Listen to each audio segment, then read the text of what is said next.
toda inovação que chega tem uma série de dificuldades e desafios que precisam ser vencidos. Você trabalha justamente nessa área de criar pontos em que você consiga carregar o carro elétrico, que já é uma realidade, é isso? Exato. Hoje eu acordei saudosista, né? Tem uma música aí que é muito famosa, né? Que diz que o novo sempre vem, Piotr. E não tem como a gente segurar a inovação. A inovação é uma onda. E quando a gente fala de energia elétrica, a gente está num país que, apesar de muitos pesares, né? A gente semana passada aí teve uma reviravolta, mostrando que o Estado tem poder e pode, quando quer mostrar sua força, tem muita energia. Então, com uma simples tomadinha, a gente pode abastecer um carro elétrico enquanto não está usando.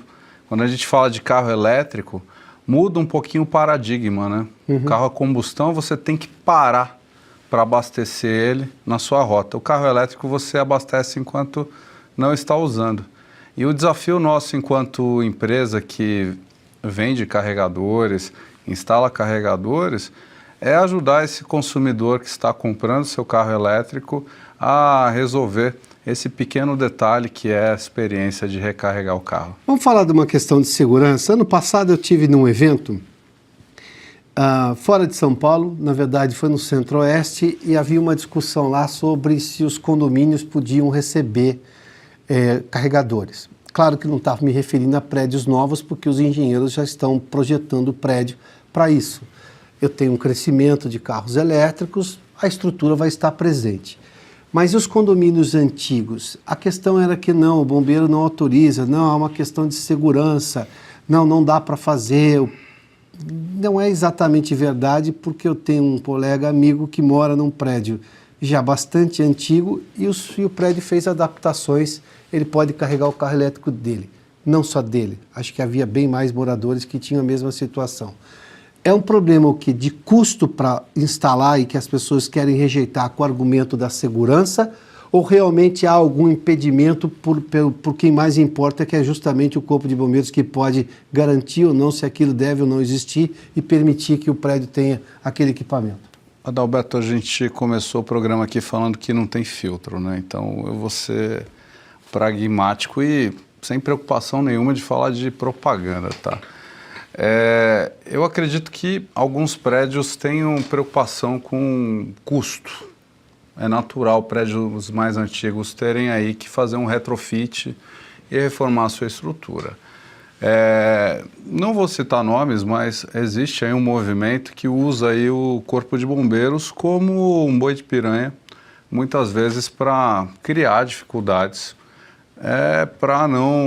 para frear essa inovação do carro elétrico e criar um monstro na cabeça do consumidor, dizendo que existe um risco tremendo nas instalações de eletromobilidade. Mas foi feito um trabalho aí junto a todas as montadoras, de levar em lugares onde está mais avançado. E, por incrível que pareça, o carro elétrico mais moderno, aí, que é o que atualmente está sendo comercializado no Brasil, ele apresenta o menor risco de incêndio que carros a combustão. Que esse era um argumento. Esse é um deixar argumento. O carro carregando lá, por exemplo, durante a noite, e poderia sobrecarregar o sistema. Exato. Quem comanda a recarga, inclusive, não é o carregador, é o carro elétrico. Os carros elétricos mais modernos, a incidência é 0,001% de risco de incêndio. Então, a norma brasileira de instalação de carregador elétrico é perfeita. Todo esse estudo que foi feito é sobre o risco de incêndio. Em momento nenhum é sobre a instalação elétrica. E quando a gente fala aí sobre a possibilidade em relação ao carro elétrico, é muito pequena, né? Sobre o custo, sim, prédios mais antigos têm um custo maior, porque quando você vai fazer uma instalação elétrica nova, e aí você tem que passar uma nova fiação, fazer toda a adequação, pode ter um custo maior. Mas em relação a risco, é muito pequeno, né? A fiação é por uma questão de dimensionamento de carga, é isso? Dimensionamento, né? Muitas vezes é uma fiação antiga que, de qualquer forma, quando você pega qualquer prédio antigo, você, quando muda para uma casa nova, você vai ter que fazer. Todo mundo aí que já fez uma reforma sabe que tem que trocar fio. Eles estão tendo que fazer isso por causa de ar-condicionado, que não Exato. era um item comum há 20 anos. Exatamente, a gente não pode ser hipócrita, né? Você pega prédios mais simples aí que você compra